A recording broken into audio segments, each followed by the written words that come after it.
நம்பிக்கை ஒருபோதும் கெட்டு போவதில்லை. சிறுமைப்பட்டு ஆவியில் நொறுங்கொண்டு கிடக்கிற கர்த்தர் சொல்லுங்க நம்மை பார்த்து, உன்னுடைய நம்பிக்கை ஒருபோதும் கெட்டு போவதில்லை என்று கர்த்தர் சொல்லுகிறார். நீ எதை குறித்து நம்பிக்கொண்டிருக்கிறாயோ, உன் தேவனை நம்பிக்கையாய் கொண்டு எந்த காரியத்தை என் தேவனால் செய்ய முடியும் என்று சொல்லி நினைத்துக் கொண்டிருக்கிறாயோ, அந்த காரியத்திலே கர்த்தர் என்ன சொல்லுகிறார்? உன் நம்பிக்கை ஒருபோதும் வெட்கப்பட்டு போவதில்லை என்று சொல்லுகிறார். பார்வோன் பின்பாக அவர்களை நெருக்குகிற வேளையிலே அவர்கள் பார்வோனை பார்த்து பயந்தார்கள், தேவனை பார்த்து பயப்படாமல் போனார். நகோமி சொல்லுகிறார், என் தேவனுடைய கை எனக்கு விரோதமாய் இருக்கிறது என்று சொல்லி. ஆனால் அந்நிய தேசத்தால் ஆகிய அந்த மோவாபிய ஸ்திரீ சொல்லுகிறார், உன்னுடைய தேவன் என்னுடைய தேவன்.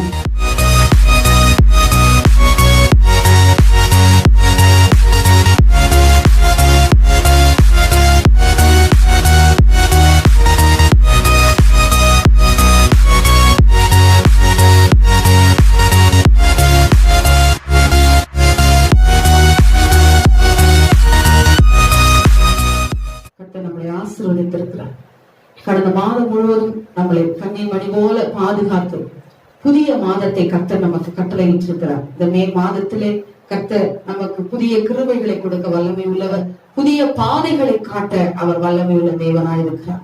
வனாந்திரத்திலே வழியையும் அவாந்திர வழியிலே ஆறுகளையும் உண்டாக்கின ஒரு சர்வ வல்லமை உள்ள தேவனை நாம் வணங்கி கொண்டிருக்கிறபடியினாலே எதற்கும் அஞ்சிடாதபடிக்கு கடந்து போவோம். கர்த்தருடைய கரம் நம் மீது நன்மைக்கு எதுவாக இருக்கும்.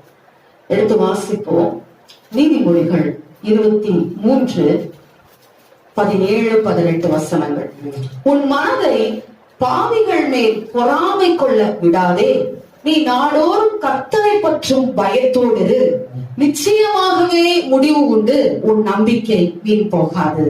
கர்த்தர் இந்த நாளிலே நமக்கு சொல்லுகிற காரியம், உன் மனதை பாவிகள் மேல் பொறாமை கொள்ள விடாதே, நீ நாள்தோறும் கர்த்தரை பற்றும் பயத்தோடு நிச்சயமாகவே முடிவு உண்டு, உன் நம்பிக்கை வீண் போகாது.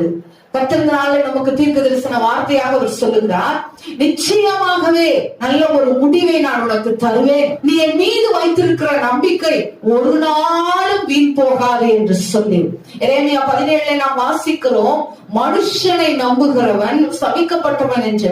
ஆனா கர்த்தரை நம்புகிற நம்மையோ கர்த்தர் செழிக்க செய்து கொண்டிருக்கிறார். நம்முடைய நம்பிக்கை எந்தெந்த காரியத்திலெல்லாம் கர்த்தர் எனக்கு ஜெயத்தை கொடுத்து விட்டார், கர்த்தர் உங்களுக்கு விடுதலையை கொடுத்து விட்டார், கர்த்தர் உங்களுக்கு நன்மை செய்து விட்டார் என்று சொல்லி நீங்கள் விசுவாசிக்கிறீர்களோ, அதை உறுதியாய் நம்பிக்கையிலே நீங்கள் உறுதியாய் இருக்கும்படியாக கர்த்தர் இந்த நாளிலே நம்மோடு கூட இந்த வார்த்தையை கொடுக்கிறார். நீ நாள்தோறும் கர்த்தரை பற்றும் பயத்தோடு இதோ பாவிகள் மேல் உன் மனதை பொறாமை கொள்ள விடாதே, நிச்சயமாகவே முடிவு உண்டு, உன் நம்பிக்கை வீண் போகாது. இந்த காரியத்தை நாம் பார்க்கிறோம். யாத்ராகம புத்தகம் 14வது அதிகாரத்திலே 10-11 வசனங்களிலே நாம் வாசிக்கிறோம். கர்த்தர் இஸ்ரவேல் ஜனங்களை எகிப்திலிருந்து கூட்டிக் கொண்டு வருகிறார். பார்வோனின் கையிலிருந்து விடுதலையாக்கி அவர்கள் தேசத்தை விட்டு அவர்கள் என்ன செய்கிறார், அந்த இடத்தை விட்டு வருகிறார்கள், அதை எகிப்தை விட்டு வருகிறார்கள். நாம் வாசிக்கிறோம், 8வது வசனத்தை வாசிக்கிறோம், கர்த்தர் எகிப்தின் ராஜாவாகிய பார்வோனின் இருதயத்தை கடினப்படுத்தினார், அவன் இஸ்ரவேல் புத்திரரை பின்தொடர்ந்தான். அவன் இஸ்ரவேல் புத்திரரை பின்தொடரும் பொழுது இவர்கள் பார்த்து என்ன செய்கிறார்கள் என்று சொல்லும் பொழுது 10வது வசனத்துல நாம் பார்க்கிறோம், எகிப்தியர் தங்களுக்கு பின்னே வருகிறதை கண்டு மிகவும் பயந்தார்கள். அப்பொழுது இஸ்ரவேல் புத்திரர் கர்த்தரை நோக்கி கூப்பிட்டார்கள். அன்றியும் அவர்கள் மோசேயை நோக்கி, எகிப்திலே பிரேத குழிகள் இல்லை என்று வனாந்தரத்திலே சாகும்படிக்கு எங்களை கொண்டு வந்தீர், நீர் எங்களை எகிப்திலிருந்து புறப்பட பண்ணினதினால் எங்களுக்கு இப்படி செய்தது என்ன? நாங்கள் எகிப்திலே இருக்கும் போது நாங்கள் எகிப்தியருக்கு வேலை செய்ய எங்களை சும்மா விட்டுவிடும் என்று சொன்னோம் அல்லவா? நாங்கள் வனாந்தரத்தில் சாகிறதை பார்க்கிலும் எகிப்தியருக்கு வேலை செய்கிறது எங்களுக்கு நலமாயிருக்குமே என்றார்கள். கர்த்தர் 10 வாதைகளை இந்த ஜனங்களுக்கு முன்பாக நடத்தி எகிப்தியருக்கும் இஸ்ரவேலருக்கும் உள்ள வித்தியாசத்தை கர்த்தர் இவர்களுக்கு காண்பித்து, கர்த்தர் இதோ நான் உங்களுடைய தேவன் என்பதை நிரூபித்து இவர்களை கர்த்தர் அழைத்து கொண்டு வருகிறார். யாத்ராகமத்திலே நாம் பார்க்கிறோம். அப்படி மீட்டுக்கொண்டு வரப்பட்ட ஜனங்கள் பார்வோன் பின்தொடர்ந்து வருகிறதை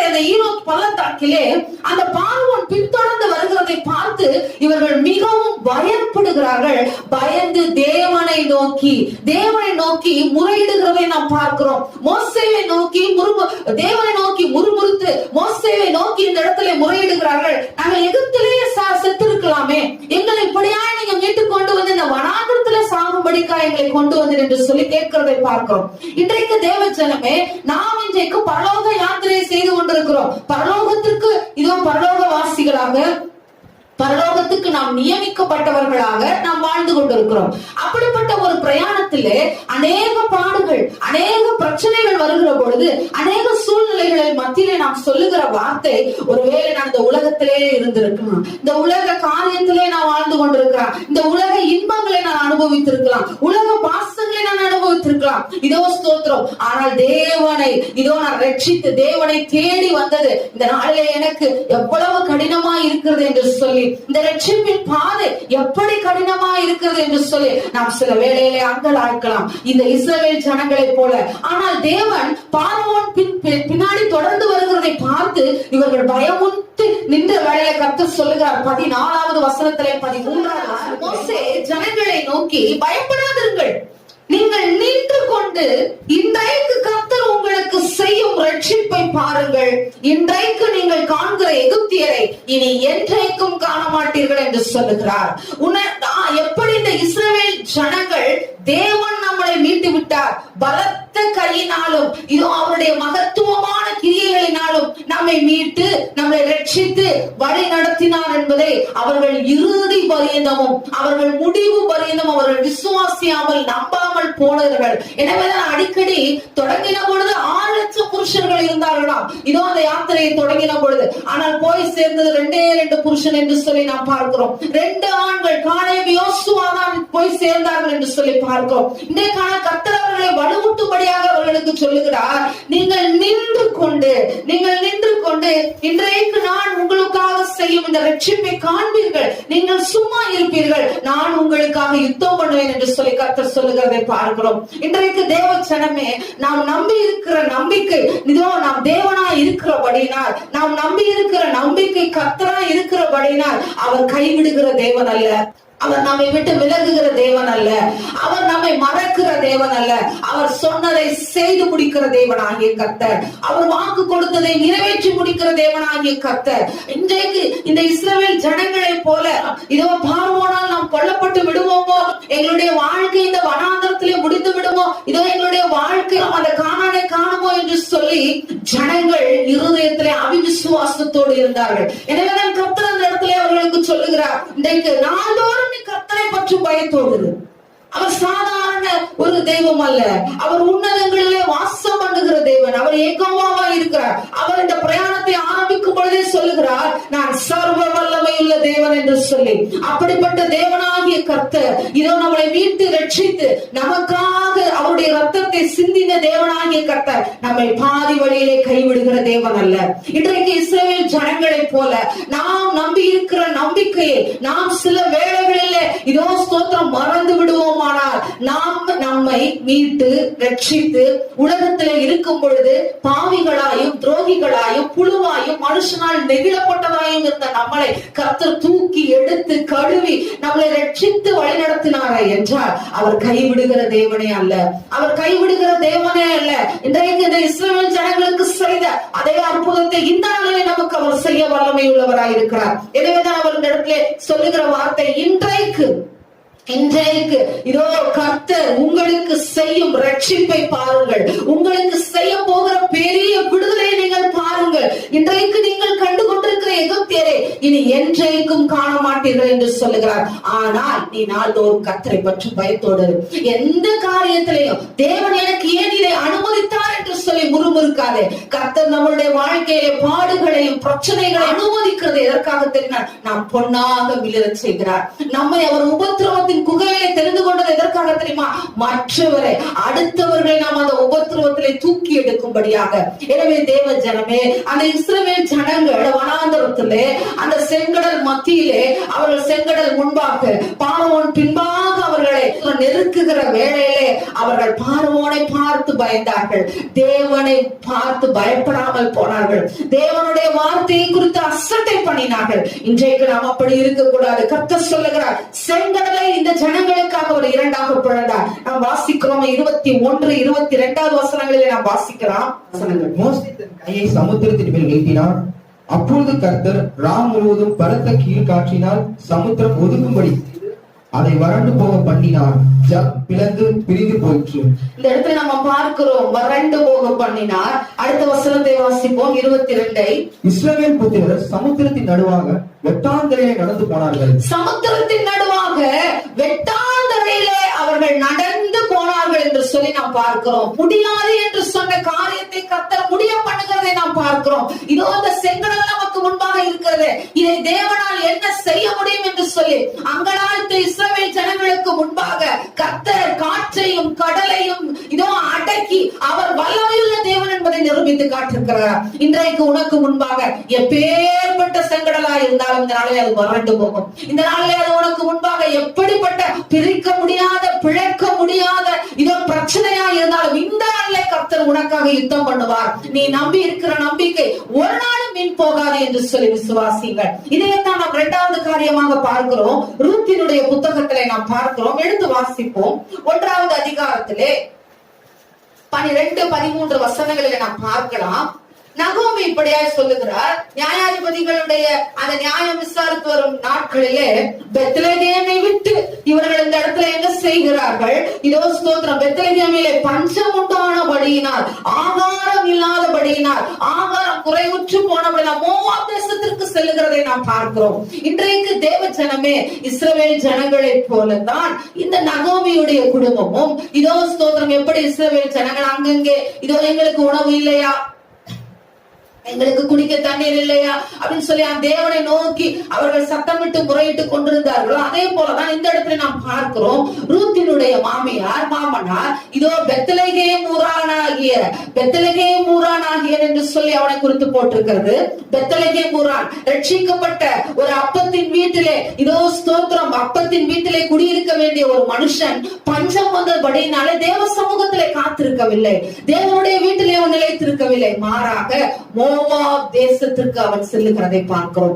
இன்றைக்கு நாமும் நம்முடைய பிரயாணங்களை, நாம் போகிற ஒரே ஒரு பிரயாணம் என்ன தெரியுங்களா? பரலோக பிரயாணம். நாம் பரலோகத்திற்கு பயணித்துக் கொண்டிருக்கிறோம். பரலோக வாழ்க்கைக்கு நாம் எத்தனைப்பட்டு கொண்டிருக்கிறோம். இன்னைக்கு அந்த பரலோக வாழ்க்கையுடைய ட்ரையலை தான் நம்ம பார்த்துட்டு இருக்கோம். வீடுகளில உட்கார்ந்து ஜெபிச்சு இன்னும் நம்மளை பரிசுத்தப்படுத்தும்படியாக கர்த்தர் என்ன செய்து கொண்டிருக்கிறார்? நம்மளை மாற்றிக் கொண்டிருக்கிறார். இந்த நாள்ல பார்க்கிறோம், ஆண்டவருடைய அந்த இருப்பிடத்தை விட்டுவிட்டு, தேவனுடைய பாதுகாப்பை விட்டு, தேவனுடைய ரட்சிப்பை மறந்து உணவுக்காக மோவாப் தேசத்திற்கு சென்ற அந்த மனுஷனுடைய நிலைமை அவருடைய 2 மகன்களை இழக்கிறார். அந்த இடத்துல அவருடைய மனைவியானவள் பெத்லகேம் ஊராள். ஆனால் அவருடைய வாயிலிருந்து வரக்கூடிய வார்த்தையை நாம் பார்க்கிறோம். இந்த இடத்துல 1வது அதிகாரம் 12, 13 வசனங்களை வாசிப்போம். என் மக்களே திருப்பி போங்கள், நான் வயது சென்றவள், ஒரு புருஷனுடைய வாழ்ந்தவள் அல்ல. அப்படிப்பட்ட நம்பிக்கை எனக்கு உண்டாயிருந்தது. நான் இன்று இரவில் ஒரு புருஷனுக்கு வாழ்க்கைப்பட்டு பிள்ளைகளை பெற்றாலும் அவர்கள் பெரியவராக மட்டும் புருஷருக்கு வாழ்க்கைப்படாதபடிக்கு நீங்கள் பொறுத்திருப்பீர்களோ? அது கூடாது. என் மக்களே, கர்த்தருடைய கைக்கு எனக்கு விரோதமாய் இருக்கிறதுனால் உங்கள் நிமித்தம் எனக்கு மிகுந்த விசனம் இருக்கிறது என்றார். இந்த இடத்துல நம்ம பார்க்கிறோம், இவர்களும் இஸ்ரவேல் ஜனங்களை போல இந்த ரூத்தினுடைய மாமியார் நகோமி சொல்லுகிறார். அவள் சொல்லுகிறதை பார்க்கலாம். கர்த்தருடைய கை எனக்கு விரோதமா இருக்கிறதுனால் உங்கள் நிமித்தம் எனக்கு மிகுந்த விசனம் உண்டாகிறது. இதோ இந்த 2 பிள்ளைகளை இழந்தேன், என் கணவனை இழந்தேன், மீதி இருக்கிற இந்த 2 மருமக்கள்மாரை பார்த்து அவள் சொல்லுகிறாள், எல்லாவற்றையும் நான் இழந்து போய்விட்டேன். இன்றைக்கு எனக்கு திருமணமாகி இன்றைக்கு ஒரு பிள்ளை பிறந்த நாளைக்கு அந்த பிள்ளை பெரியவனாக மட்டும் நீங்கள் காத்திருப்பீர்களோ என்று எனக்கு தெரியாது. எனவே நீ தேவனுடைய கை எனக்கு விரோதமா இருக்கிறது என்று சொல்லி இவள் முறுமுறுக்கிறதை பார்க்கிறோம். நகோமி முறுமுறுக்கிறதை பார்க்கிறோம். நகோமி நன்மையான ஆசீர்வாதத்தை பெற்றுக்கொண்ட நாம் தேவனுடைய கரைகளிலிருந்து ஒரு சில பாடுகள் நமக்கு வருகிற பொழுது அதை அசட்டை செய்கிறவர்களாய் இருக்கிறோம், அதை விரோதிக்கிறவர்களாய் இருக்கிறோம். இன்றைக்கு நாம் நிறைய தேவனுடைய வார்த்தையை நாம் தியானித்து தாவீது கர்த்தர் சொல்லுகிறார் புதிய ஏற்பாடு உபத்திரவங்களை சகிக்க நாம் நியமிக்கப்பட்டிருக்கிறோம் என்று சொல்லி. ஆனால் இந்த நாளிலே நகோமி சொல்லுகிறார் என் மீது தேவனுடைய கை எனக்கு விரோதமா இருக்கிறது என்று சொல்லி இந்த இடத்துல அவர் தேவனுக்கு முன்பாக முறுமுறுக்கிறார். ஆனால் மோவாப் தேசத்தினுடைய இதோ மருமகளாய் இருந்த அந்த மகளை பார்க்கிறோம். மோவாபிய பெண்ணாய் இருந்த அந்த ரூத் என்ன சொல்லுகிறார் என்று சொல்லி பார்க்கும் பொழுது அவள் சொல்லுகிறார் 16வது வசனத்திலே, அதற்கு ரூத், நான் உம்மை பின்பற்றாமல் உம்மை விட்டு திரும்பி போவதை குறித்து என்னோடு பேச வேண்டாம். நீர் போகும் இடத்திற்கு நானும் வருவேன், நீர் தங்கும் இடத்திற்கு நானும் தங்குவேன். உன்னுடைய ஜனம் என்னுடைய ஜனம், உன்னுடைய தேவன் என்னுடைய தேவன். அல்லேலூயா. இந்த நாளிலே நகோமி சொல்லுகிறார், என் தேவனுடைய கை எனக்கு விரோதமாய் இருக்கிறது என்று சொல்லி. ஆனால் அந்நிய தேசத்தால் ஆகிய அந்த மோவாபிய ஸ்திரீ சொல்லுகிறாள், உன்னுடைய தேவன் என்னுடைய தேவன். இதோ ஸ்தோத்திரம். இதைத்தான் நாம் வாசிக்கிறோம் மத்தேயு எழுதின சுவிசேஷத்திலே 12வது அதிகாரத்திலே 21வது வசனத்தை நாம் வாசிப்போம். அவருடைய நாமத்தின் மேல் புறஜாதியார் நம்பிக்கையாய் இருப்பார்கள் என்று. அவருடைய நாமத்தின் மேல் புறஜாதியார் நம்பிக்கையாய் இருக்கிறார்கள். பாருங்க, ரூத் ஒரு புறஜாதியார், ரூத் ஒரு அந்நிய தேசத்தார், தேவனை குறித்த ஒரு அறிவில்லாதவர். ஆனால் நகோமியினுடைய மகனை திருமணம் செய்த பிறகு அவள் சொல்லுகிறாள், இதோ உன்னுடைய தேவன் என்னுடைய தேவன். அவள் கணவனை இழந்து விட்டாள், தன்னுடைய எல்லா உறவுகளை இழந்த சமயத்தில் அந்த மோவாப் தேசத்திற்கு அவள் போகாமல் அவள் சொல்லுகிறாள், உன்னுடைய ஜனம் என்னுடைய ஜனம், உன்னுடைய தேவன் என்னுடைய தேவன் என்று சொல்லி அவள் விசுவாச அறிக்கை செய்கிறதை பார்க்கிறோம். அந்த இடத்துல அவள் சொல்ல நிமிஷத்திலே கர்த்தர் அந்த ரூத்தினுடைய புத்தகம் முடியறதுக்குள்ள அவளுக்கு ஒரு நல்ல வாழ்க்கையை கட்டளையிடுகிறதை கர்த்தர் இதோ ஸ்தோத்திரம் ஒரு பெரிய நன்மை அவளுக்கு செய்கிறார். போவாசை அவளுக்கு ஏதோ திருமணம் முடிக்கிற காரியத்தை நாம் பார்க்கிறோம். இன்றைக்கு தேவ ஜனமே, ரூத்தை போல நகோமியை போல அல்ல, ரூத்தை போல நான் பேச வேண்டும் என்று சொல்லி கர்த்தர் விரும்புகிறார். அவர் சொல்லுகிறார், இதோ ரூத்து சொன்னாலே, இதோ நான் தேவனை நம்புகிறேன், உன்னுடைய தேவன் என்னுடைய தேவன், உன்னுடைய ஜனம் என்னுடைய ஜனம், நான் அவரை நம்பியிருக்கிறேன் என்று சொல்லி அவர் சொன்ன மாத்திரத்திலே கர்த்தர் அவளுக்கு அதிசயத்தையும் அற்புதத்தையும் செய்தார்.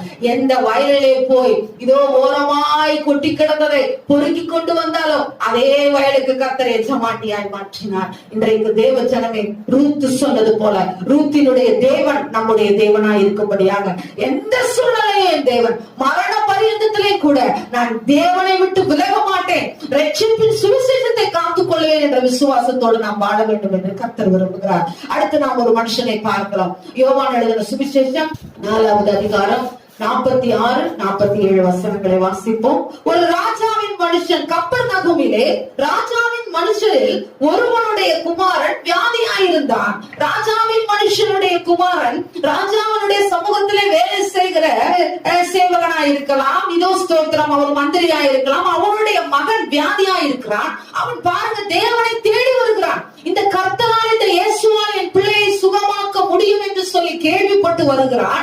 அந்த இடத்திலே நடக்கிற காரியம் பார்க்கிறோம். கர்த்தர் பேசிக் கொண்டிருக்கிறார். ஆனால் அந்த மனுஷன் சொல்லுகிறான், அதற்கு ராஜாவின் மனுஷன், ஆண்டவரே என் பிள்ளை சாகுறதற்கு முன்னே வர வேண்டும் என்றான். இயேசு அவனை நோக்கி, நீ போகலாம், உன் குமாரன் பிழைத்திருக்கிறான் என்றார். அந்த மனுஷன் இயேசு சொன்ன வார்த்தையை நம்பி போனான்.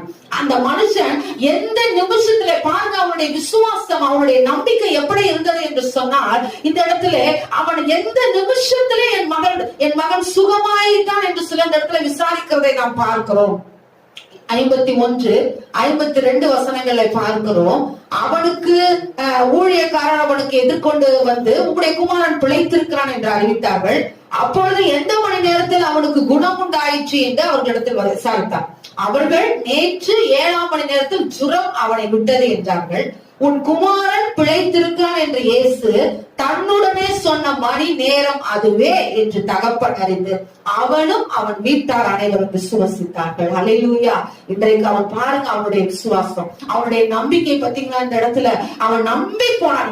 அந்த மணி நேரத்தை கூட கர்த்தர் எந்த மணியில வந்து என் மகன் வந்து சுகமாவான் என்று சொன்னார், அந்த மணி துளியை கூட அவன் குறிச்சு வச்சுக்கிட்டு போய் அந்த இடத்துல அவன் பார்த்து அதை சரி செய்து அதை அந்த இடத்துல பாருங்க அந்த மணி நேரம் கூட கரெக்டா பயன்படுத்துதியாண்டா, அந்த ஐயா சொன்ன வார்த்தை நிறைவேறிடுச்சுன்னு சொல்லி அவருடைய வார்த்தையை நம்பி போனான். இன்றைக்கு கர்த்தர் நமக்கு சொல்லுகிற காரியம் அதுதான். நீங்க நம்பி இருக்கிற நம்பிக்கை தேவனாய் இருக்கிறபடினாலே நீங்கள் நம்பி இருக்கிற காரியங்களை கர்த்தர் நிச்சயமாக உங்களுக்கு செய்ய வல்லமை உள்ளவரா இருக்கிறார். அது கடலை தாண்டி சமுத்திரத்தை தாண்டி இருந்தாலும், இதோ மலைகளை தாண்டி இருந்தாலும் அதை கர்த்தர் உங்களுடைய கரங்களிலே கொடுக்க வல்லமை உள்ளவராய் இருக்கிறார். எனவேதான் அவர் சொல்லுகிறார் சங்கீதம் 9:18 வசனத்திலே அவர் இப்படியாய் சொல்லுகிறார். சங்கீதம் 9:18, எளியவன் என்றென்றைக்கும் மறக்கப்படுவதில்லை, எளியவன் என்றென்றைக்கும் மறக்கப்படுவதில்லை, சிறுமைப்பட்டவர்களுடைய நம்பிக்கை ஒருபோதும் கெட்டு போவதில்லை, சிறுமைப்பட்டவர்களுடைய நம்பிக்கை ஒருபோதும் கெட்டு போவதில்லை என்று சொல்லுகிறார். எளியவன் என்றைக்கும் மறக்கப்படுவதில்லை, சிறுமைப்பட்டவனுடைய நம்பிக்கை ஒருபோதும், இதோ ஆண்டவர் சொல்லுகிறார், கெட்டு போவதில்லை. நீ நம்பி இருக்கிற சிறுமைப்பட்டு கிடக்கிற இந்த உலகத்தின் பார்வையிலே, இந்த உலக மனுஷன் பார்வையிலே இதோ ஸ்தோத்திரம் சிறுமைப்பட்டு ஆவியில் நொறுங்குண்டு கிடக்கிற கர்த்தர் சொல்லுங்க, நம்மை பார்த்து உன்னுடைய நம்பிக்கை ஒருபோதும் கெட்டு போவதில்லை என்று கர்த்தர் சொல்லுகிறார். நீ எதை குறித்து நம்பிக்கொண்டிருக்கிறாயோ, உன் தேவனை நம்பிக்கையாய் கொண்டு எந்த காரியத்தை நீ என் தேவனால் செய்ய முடியும் என்று சொல்லி நினைத்துக் கொண்டிருக்கிறாயோ, அந்த காரியத்திலே கர்த்தர் என்ன சொல்லுகிறார் என்றால், உன் நம்பிக்கை ஒருபோதும் வெட்கப்பட்டு போவதில்லை என்று சொல்லுகிறார். அடுத்து வாசிக்கலாம் சங்கீதம் 34:8 வசனம். கர்த்தர் நல்லவர் என்பதை ருசித்து பாருங்கள், அவர்கள் மேல் நம்பிக்கையா இருக்கிற மனுஷன் பாக்கியவான். கர்த்தர் நல்லவர் என்பதை ருசித்து பாருங்கள், அவர் மேல் நம்பிக்கையா இருக்கிற மனுஷன் பாக்கியவான். அவர் மேல் நம்பிக்கையா இருக்கிற மனுஷன் பாக்கியவான். கர்த்தர் நல்லவர் என்பதை ருசித்து பாருங்கள். ஆண்டவர் சொல்லுகிறார், கர்த்தர் நல்லவர் என்பதை ருசித்து பார், அவர் மேல் நம்பிக்கையா இருக்கிற மனுஷன் பாக்கியவன். எப்படி சிங்க குட்டிகளே தாட்சியா இருந்து பட்டினியா இருக்கும், ஆனா கர்த்தரை தேடுகிற உங்களுக்கு எனக்கும் இதோ ஒரு நன்மையும் குறைவுபடாது என்று சொல்லுகிறார். இதோ வனாந்தரத்திலே, இதோ காட்டிலே 6 லட்சம் புருஷர்கள் மாத்திரம் இருந்தார்கள் என்று சொல்லுகிறோமே, அவர்களுக்கு மன்னாவை கொடுத்து, காடையை கொடுத்து, உணவு கொடுத்து, பகலிலே மேகஸ்தம்பம், இரவிலே அக்கினி ஸ்தம்பத்தினால வழிநடத்தின அதே தேவனாகிய கர்த்தர் இந்த நாளிலே நம்மளை வழிநடத்த வல்லமை உள்ளவராய் இருக்கிறார். எனவே அவர் சொல்லுகிறார், கர்த்தர் நல்லவர் என்பதை ருசித்து பாருங்கள், கர்த்தர் நல்லவர் என்பதை ருசித்து பாருங்கள், அவர் மேல் நம்பிக்கையாய் இருக்கிற மனுஷன் பாக்கியவான் என்று சொல்லுகிறார். பாக்கியவான் என்று சொல்லுகிறார். எனவேதான் தேவச்சனமே, இந்த நாள்ல நாம் கேட்ட வார்த்தையின் பிரகாரமாக எந்த சூழ்நிலை நாம் மனரமியமாய் இருக்க கற்றுக்கொள்ள வேண்டும். தாழ்ந்திருக்கவும் எனக்கு தெரியும், வாழ்ந்திருக்கவும் தெரியும் என்று சொல்லி பவுல் அப்போஸ்தலர் சொன்னது போல, எல்லா சூழ்நிலையிலும், நெருக்கத்தின் காலத்திலும், தீங்கின் காலத்திலும் அவர் என்னை பார்க்கிற தேவனாய் இருக்கிறார், என்னை ஆசீர்வதிக்கிற தேவனாய் இருக்கிறார். இதோ ஸ்தோத்திரம், அவரை நம்பி இருக்கிற என்னை ஒருபோதும் அவர் கைவிடுகிறதே கிடையாது என்று சொல்லி விசுவாசிக்க வேண்டும். இதோ ஸ்தோத்திரம், எனக்காக கர்த்தர் யாவையும் செய்து முடிப்பார். இந்த வேளையில நீங்க கலங்கி கொண்டிருக்கிறீங்களா, திகைத்துக் கொண்டிருக்கிறீங்களா? என் பிரச்சனைகள், இதோ இந்த மாதத்துல என்னுடைய தேவைகள், என்னுடைய எல்லா காரியங்களையும் எப்படி சந்திக்கப்படும் அப்படின்னு சொல்லி, அப்பா நீங்க ஒருத்தர் தான்ப்பா என் நம்பிக்கைன்னு சொல்லி பாருங்க. இந்த இடத்துல நான் உங்களை நம்பலப்பான்னு சொல்லி பாருங்க. முறுமுறுக்காதபடிக்கு, தேவனை விட்டு விலகாதபடிக்கு, தேவனுடைய சுவிசேஷத்தினுடைய வசனத்திற்கு எதிர்மறையா இதோ ஸ்தோத்திரம் பேசாதபடிக்கு, சிந்திக்காதபடிக்கு நான் உங்களை தான்ப்பா நம்பி இருக்கிறேன்னு சொல்லி பாருங்க. நிச்சயமா அவர் கர்த்தர் நாளை உங்களுக்கு ஒரு நன்மை செய்வார். அந்த ராஜாவின் மனுஷன் புறஜாதியாருக்கு செய்யலையா, ரூத்தின் மனுஷன் இதோ ரூத்துக்கு செய்யலையா, அவர் அந்த புறஜாதியா இருந்த அந்த ரூத்துக்கு செய்யலையா, ஆனால் இஸ்ரவேல் ஜனங்களாகிய நாமோ முறுமுறுத்துக் கொண்டிருக்கிறோமே. இன்றைக்கு உங்களை தாழ்த்தி தேவ சமூகத்தில் ஒப்புக் கொடுங்க, ஒரு பெரிய நன்மையை கர்த்தர் செய்வார். ஆமென். ஸ்தோத்திரம்.